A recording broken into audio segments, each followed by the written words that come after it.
It's probably not that your husband is not listening to you and not trying to give you a response so much as he just has single focus and you're over talking him. And I think that this book does a good job of breaking down this point. We did talk about this when we were reading The Surrendered Wife back in either July or August. So I do have another video on this very concept, but I think that they explain it here a little bit differently. So I wanted to cover it. So this is a conversation between Karen and Kim. And first, I would have to say that one of the concepts that they've been exploring is, what if there's a good reason for everything that men do? And it's a question that Claudia, one of the characters who is kind of mentoring them, has been encouraging them to explore. It helps you to not be offended by everything. It helps you to not take personally the things that your husband or your boyfriend or other men in your life are doing, so that you don't get caught up in victimizing yourself by their behavior, because most of the time they're not even trying to be offensive. They're just existing. And so she says something really interesting about single focus. So she says, well, what does single focus have to do with answering a question? She says, being single focused means that men do one thing at a time, committed. They put all of their attention on that one thing. When a woman asks a question, if he's listening to her and not already focused on something else, which is a separate issue, he commits himself to answering that question. He takes it seriously. He goes hunting for the best answer to her question. That takes time. Then imagine she rephrases the question. So there's a little bit of backstory to this. So she said that a woman will ask a question. The man will start to answer the question or think about it, but he takes too long. So the woman thinks that he doesn't understand. So then she rephrases the question. Now he has to focus on answering the rephrased question. Then she doesn't wait. She's like, you know what? He doesn't get it. Let me give him multiple choice answers to the question. And so now he's just frustrated because you just keep interrupting him. And this is something that I promise you, as a woman, I would not have been able to make that up on my own, or think that that's something that's going through the head of a man. So she says the rephrased question interrupts his search for the answer to the original question. Now he's got to give up his commitment to the first and commit to a new one. It takes time too. And while he's doing that, she starts on the multiple choice. And she earlier mentioned that with a multiple choice, you're giving him options that he wouldn't have thought. So let's say you say, hey babe, are you going to be able to put up the fence this weekend? And then he's thinking about it. And then you're like, are you going to have time to put the fence up this weekend, or should I call somebody? And then he's thinking about what he wants to say. And then you're like, okay, the fence needs to be done. Do you want me to call somebody?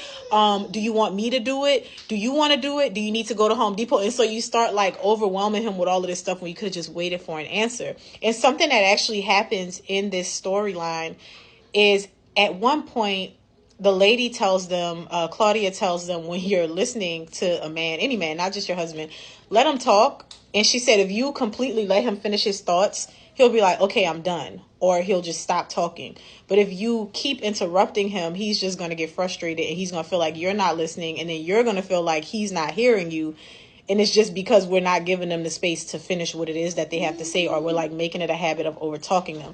And some people are going to hear this and be like, oh, women can't do anything right. We just have to be seen and not heard. And that's not the message of this, because the message of this is, one, in these engagements with these men, these are men who actually care about you. So of course they want to hear what you have to say. But is it fair to say that we also have to give them the space to talk? We have to give them the space to think. We have to give them the space to have a response. We have to be patient and not get so flustered and frustrated all the time. But I just wanted to bring that up because that was something that was interesting. So then she says Karen was clearly warming up the subject.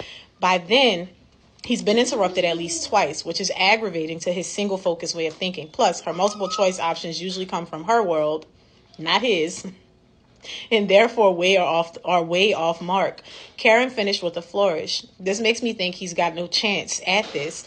She doesn't really care what he thinks, and he gives up altogether. So in the process of her asking the question, rephrasing the question, giving multiple choice, he's like, one, she doesn't care about the answer because she keeps interrupting me. Now I'm frustrated. I don't care. I'm not about to do this, which is interesting.